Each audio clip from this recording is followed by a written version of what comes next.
And man, are we back with the Monday Mornings with Mitch podcast. I'm your host, Mitch Morse. I'm here with Casey Hahi. Case is studying abroad for good now in Pittsburgh with his sweet new gig. Case, how are you, Bubba? I'm great, man. Dude, I just got to say that the guest we have on, we both hold dear and dear to our heart. Very much so. He's just fantastic person through and through. Unbelievable football player, 11-year career, but I don't think I've ever laughed this much No, dude. And he didn't on even really... our podcast. And when people are looking for ways out or things to do to stay competitive and whatnot whenever you're done with sport, which inevitably happens to everybody. This guy is a top candidate for Naked and Afraid. Oh, man, this guy. Well, so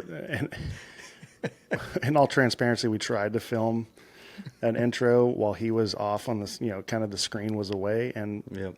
he comes back completely. No, he wasn't completely naked in a thong.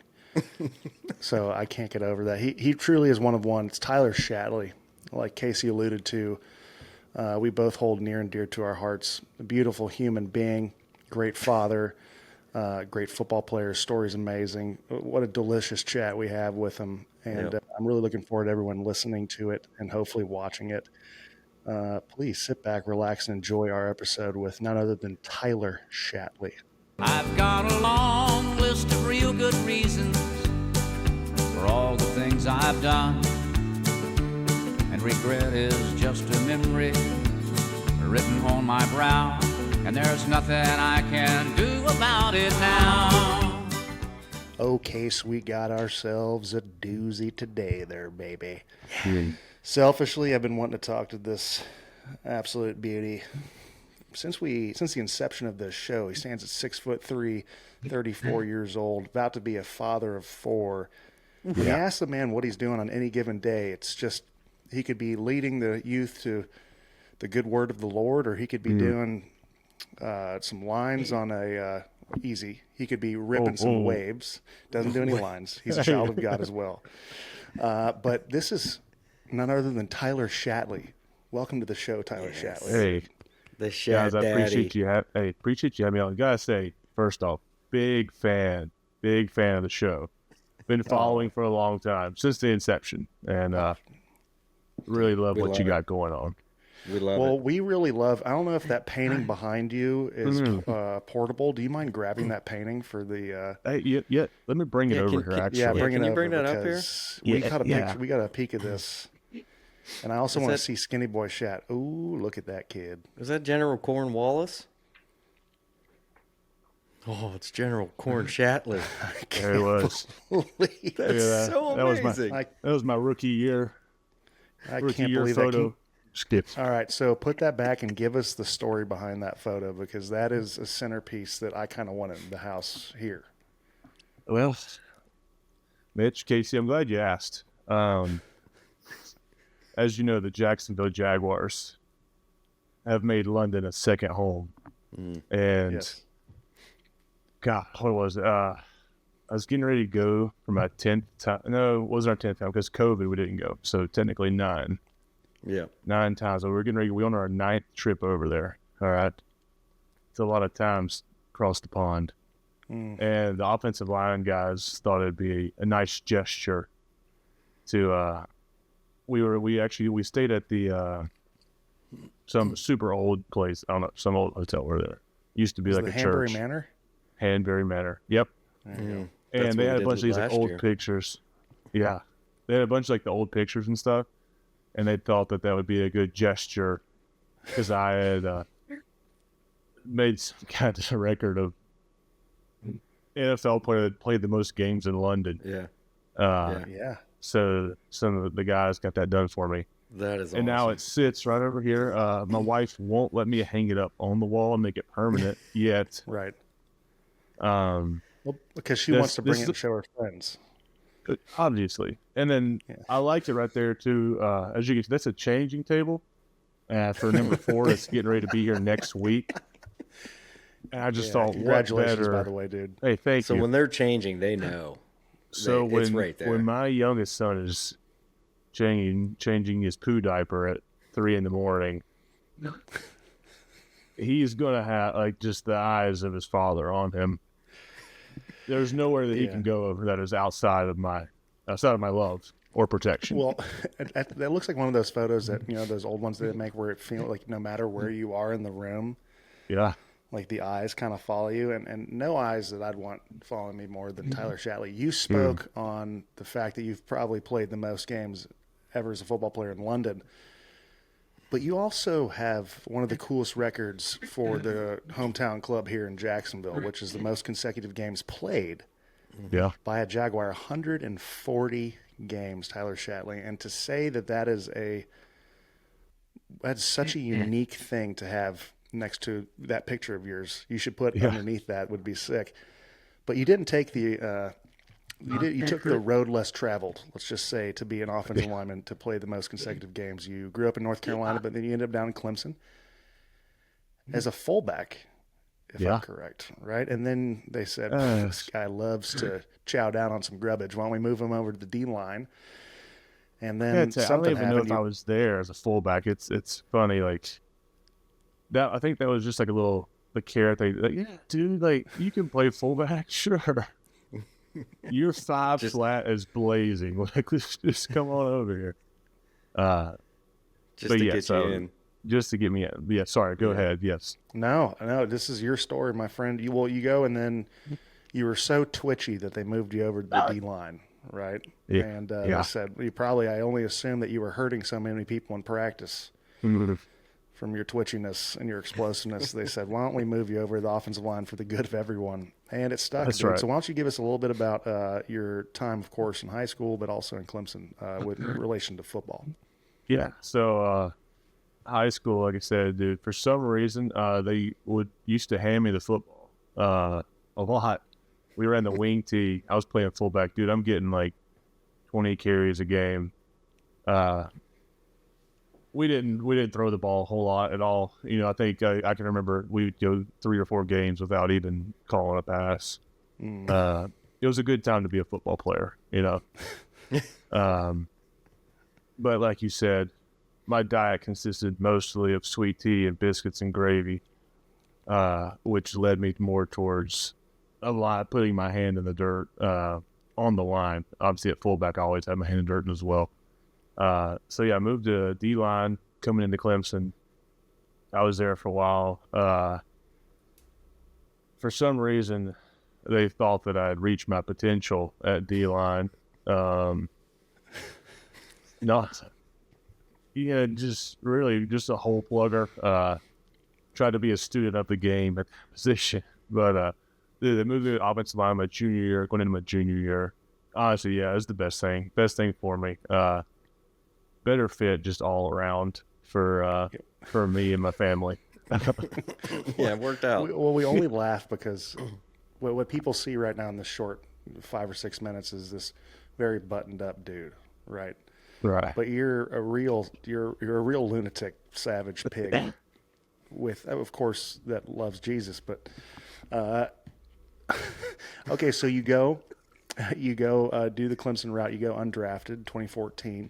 Yep. And then every year I feel like you were in this position where you had to prove yourself over and over and over again. And then you look back and it was 11 years, right? Yeah. So for me, I only assumed that inherently brought about a lot of stress. Football's stressful, but also like 4th of July hits, it's a somber moment for every football player, but then you're also having to establish yourself. Am I wrong in that, or is there almost liberation in like having that opportunity and then towards the end of your career saying like, well, I've done this over and over again, and then I've accrued some playing time? Honestly, man, I would say I can think of maybe, I don't know, I'd say the first part of my career, dude, it was so stressful because, like, dude, starting off, so first off, I was undrafted. I get in there my rookie year, actually. So we get done playing the 4th preseason game, and I get the phone call from the assistant head assistant to the head coach at the time. It's, hey, get your playbook, bring it in. I was like, God, they got me. But, I was excited. Like, whatever, dude. Like, I feel good. Like, played well. Well, I thought I played well in the preseason. Sure, they'll get picked up on practice squad. And that's what they're like, yeah, we want to put you on practice squad. And I was like, awesome, man. This is great. It's funny enough. I go in the next day to work out. I'm just trying to get out of the hotel, and I see the GM. He's like, hey, come talk to me later. We're going to try to figure something out. They made some room, found a way to put me back on the team. So I make the 53. But dude, that whole first year, like every week, I'm like, all right, like when's it going to happen? Like they put me on the 53, but they're getting ready they're hiding me for a second. They're going to put me back on practice squad. They're going to cut me.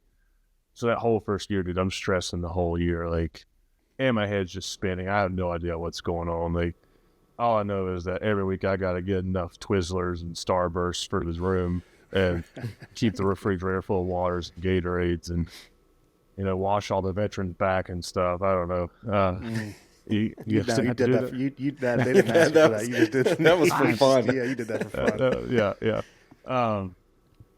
But yeah, then I feel like the first really like 3 or 4 years super stressful. It wasn't until honestly, like year 5 or 6 that I was like, I wasn't expecting to get cut going into camp because every year they were bringing in younger guys, like just young guys to fill my spot. But yeah, like I said, it wasn't until like 5 or 6 that I was like, I feel pretty set in my position. But even then, like you said, dude, like every year I'm having to prove myself again. But here we are, man. That was just part of my journey. What year did Linder come in? Same year as me. So yeah, Linder and I came in together. Yeah. Yeah, I've heard he's a very interesting dude in a good way. Yeah, he's great. He's a good friend of mine. Yeah, he's a good dude. Well, I mean, the method to the madness worked, Val. Whatever it was, as horrible as it was, as stressful as it was, you end up not only being on the 53, starting I think 51 games in your career, right? Yeah. And then you were also, I read up on you. You also were an emergency long snapper.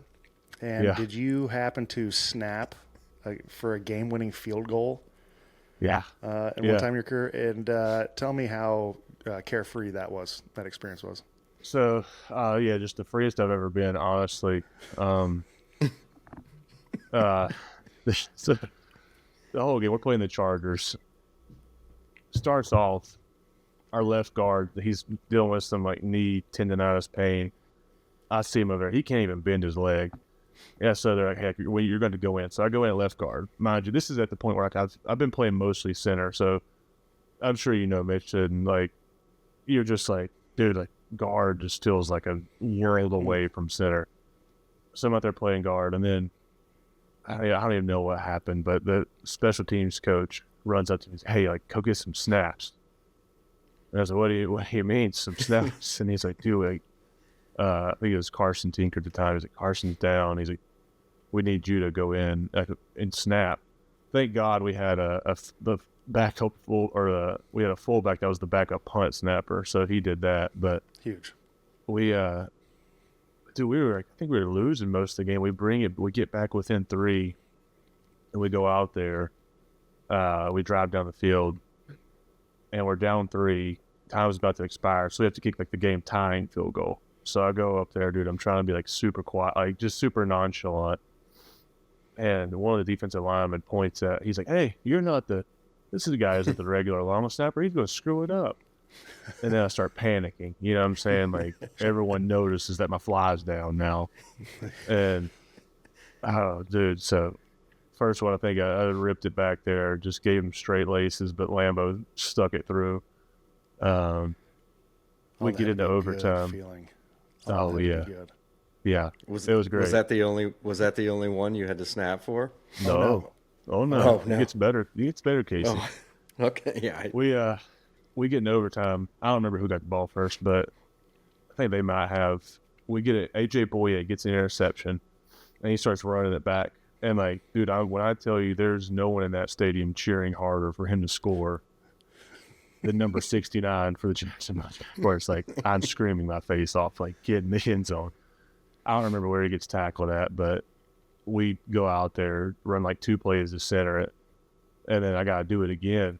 and I snap it back there. I think it's like a lollipop. It's just like, it's a rainbow just arcing back. Lambo puts enough on it, mustard on it to get it kicked, and like a guy blocks it, like tips it, but like he had enough on it to like get it through. And dude, like, I don't know, I got knocked back. Like, I hate, as much as I used to like complain about the long snappers getting blown up, like I got absolutely torched. Like, but dude, that was the last thing on my mind, was like blocking. I was like, just give him a chance, let him do his job. I'm just trying to get him the ball. So I got it back there. I'm on my back. I hear everybody going nuts. I don't know what's going on. Crying, soiled my pants. It's been a long day for me. Shatley the snapper, Norton in the holder. Lambo's kick partially deflected, and it still goes through! Lambo against his former team, and the Jaguars beat the Chargers 20-17. Well, speaking of soiling your pants, it gave you an opportunity to take them off. And no. And one of my favorite things about Tyler Shatley is he dances this fine line. I know I've said he's a child of God about 400 times in this thing, but it's the truth, man. Like, no one you'd rather want to date your daughter, but also this man has got a demon that lives inside of him, and it's got to be an inner turmoil, this battle that ensues every single day because... So Shat comes back because we were down bad last year, and he comes back and interjects some much-needed energy into the room. And it was one of the last weeks, it might have been the last week of practice. We were already out, and we are just trying to claw, like, let's get some work done, but also have a little bit of fun, dude. Like, some of us knew it was probably going to be some of our last football. Let's just have some fun. And I go in, I shower, I come back out, Shat walks in, and I just hear rambunctiousness going on in the shower. So I'm like, I gotta go see what's going on.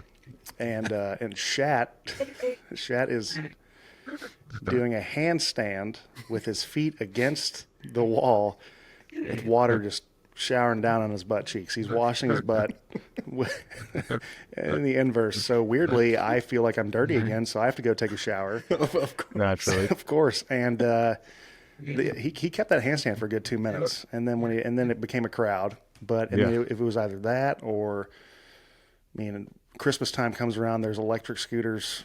There's Lord knows Shat's gonna be running around the electric scooter, nothing on, interjecting energy whenever. What is it about? Because I was around a punter named Dustin Colquitt, unbelievable football player. Also had the longest streak for the Kansas City Chiefs, but he had this uncanny ability to, at the perfect time, close off, come out of nowhere. Yeah. What is it about you that just clothes are restricting to you, huh? They're very restricting, honestly, Mitch. And there's a lot of research that would suggest that maybe we wear them too much. You know what I'm saying? Right. Sure. You can ask my parents. It's been a thing. They've got pictures of me in just naked in cowboy boots when I was a wee lad. Sure. And I got to tell you, man, the apple doesn't fall far from the tree.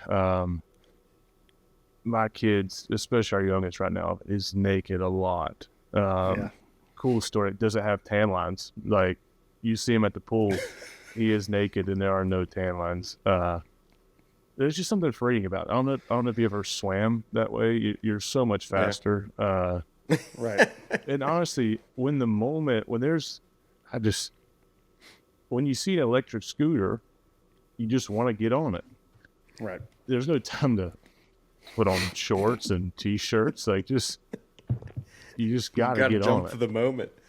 You've gotta make the most of the moment. And the shower thing, that's something that they're like, we're running some numbers right now. I got my people on it. We're crunching the numbers, doing some data, and I would argue that I've got one of the cleaner butt cheeks on the team. Sure. So like I said, we're waiting to get the numbers back on that one. But I don't think any butt cheeks have been washed harder, sure, more ferociously than yours that day.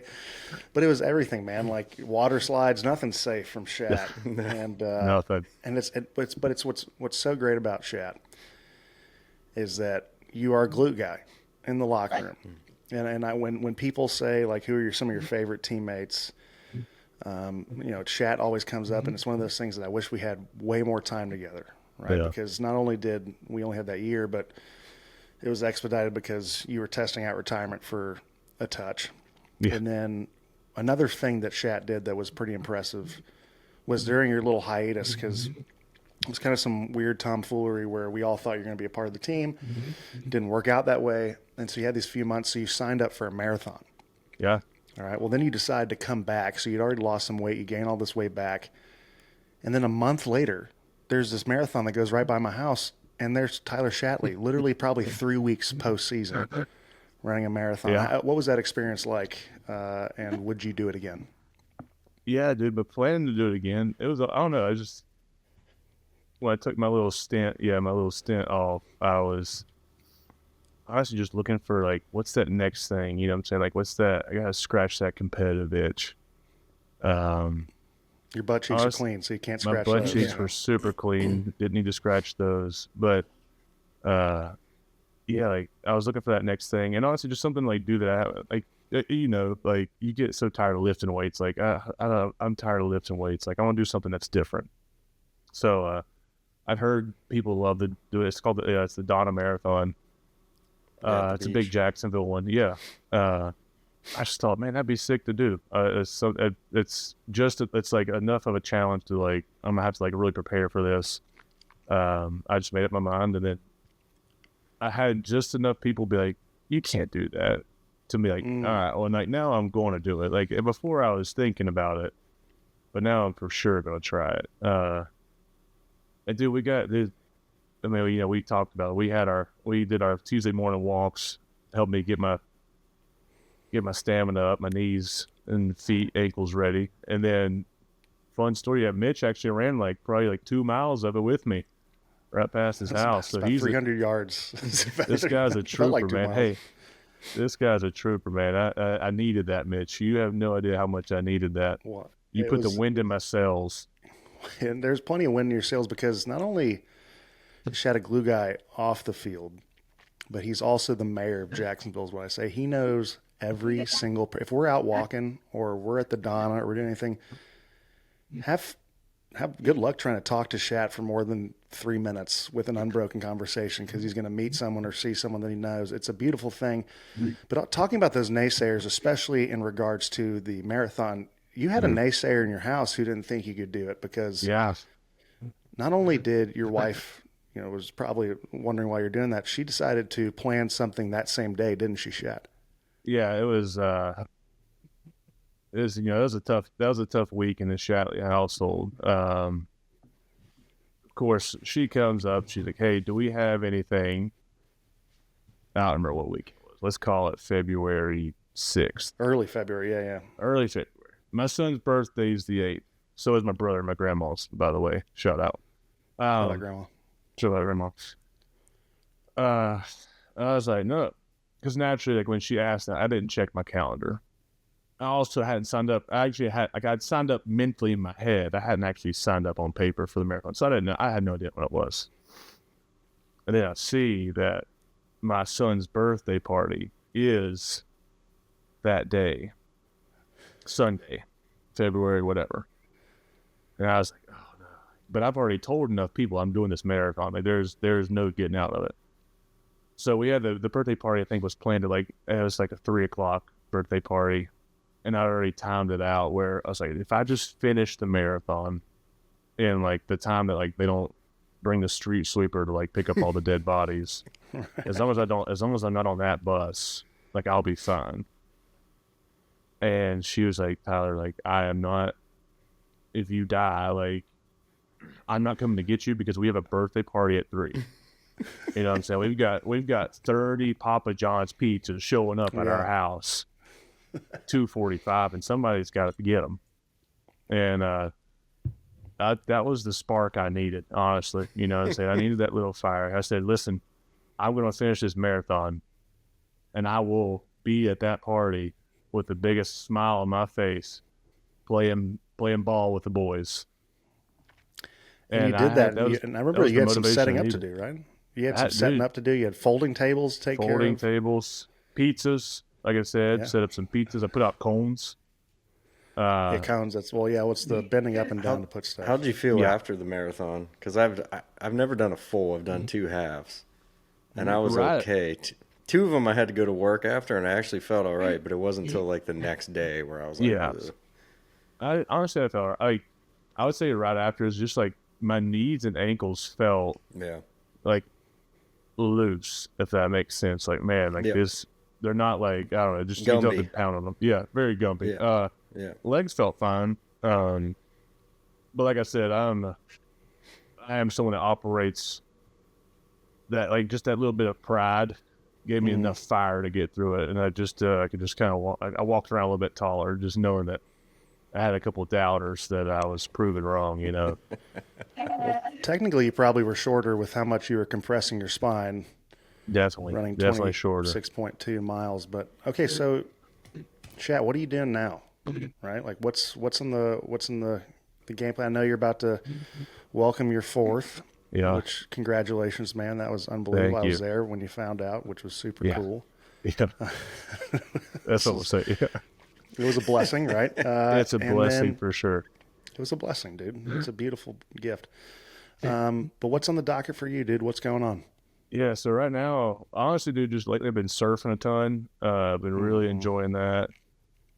I do a recess once a week at the kids' school, so if you can catch me out there playing capture the flag. Yeah, like I said, helping out with the youth group at church. Yeah, flag football. You know, Yeah, we got big a time. little Coach. team. I freaking love flag football. Like Coach coaching Shat. it. It's so much fun. Yeah, just a little bit of everything right now. Dabbling I love in that. a little bit of everything. So yeah, like I said, mostly surfing, dude. I've been surfing like 5 days a week. I've really been trying to get it in because I know that next Tuesday, Sure. from when we're talking tonight, things will probably slow down a bit. I don't know. We're going to have another hater in the house if I'm out surfing a lot. Another hater in the house. It's a beautiful thing. Well, Shatley, my friend, like I said earlier, you're one of one, dude. You're so kind. You're funny. You're a glue guy. One of my greatest regrets as a football player is not getting to spend more time with you as a professional, but getting to see you do your thing, get to know you a little bit more off the field, especially since we're proximally close. Yeah. It's been a privilege, my friend. So I can't wait to see this next chapter with number 4 coming down the pipe. Dude, thank you so much for joining us, pal. We love you, dude, truly. And I know Casey's got a few things he wants to Yeah, say. and I will say this. When I joined the Jaguars, and I know we talked about this too when Cam Robinson was on, and Shatley was one of those big pieces of that. Like, you come into an organization, and like me, I was, just a video guy, but Shat, from day one, you were always a dude that welcomed me with open arms. And, even towards the end of your career, you and I were doing the walk around the field before every single game, walking like 5 miles before warm-ups and whatever, and just shooting the shit and talking about life, talking about the program, things of that nature. And, that went a long way with me. And it's just a testament to your character and who you are as a person. And you became a good friend, and you were always awesome in the facility, and just such a great person to me. And I thank you for that, first and foremost. And I think I told you that a million times when we walked around the field, and we had those conversations about getting Jacksonville right, and what's missing and stuff like that. And we had very open conversations about that. And I always was the first to say that you were a guy that has a voice in that program, and I think you still do. Just because of who you are and the work that you put in there and the time you put in Jacksonville. And I still believe that, and just our relationship in general, like. Thank you for being who you are. And I wish I could show the video. I wish I could show the video of stuff I have with with you. Well, you guys gotta Yeah, what's might, they're like a Patreon or something? Like they gotta sign up for the exclusive stuff to get the Hey, that's Chad, a you just that's God a bless paid you. subscription. God But I bless you, also pal. know, You can never run for office. yeah, Ever. But I also know yeah. that we do know now if there's ever any candidate that can be on the show naked and afraid, Yeah. Tyler Shatley will crush that. I don't know how afraid he'll be, but he'll be naked. That's for sure. Tyler Shatley, I talked about this more than once in the show. There's many universal languages, but one is a universal language of kindness. Yep. Good. And you're fluent in it, my friend. And God bless you, pal. Give my love to the family.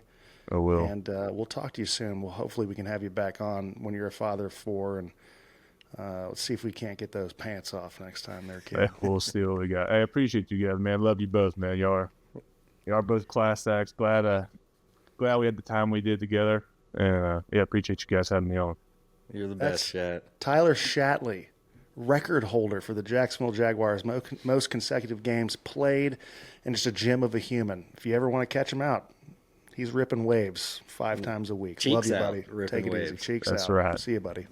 See ya. There's nothing I can do about it now.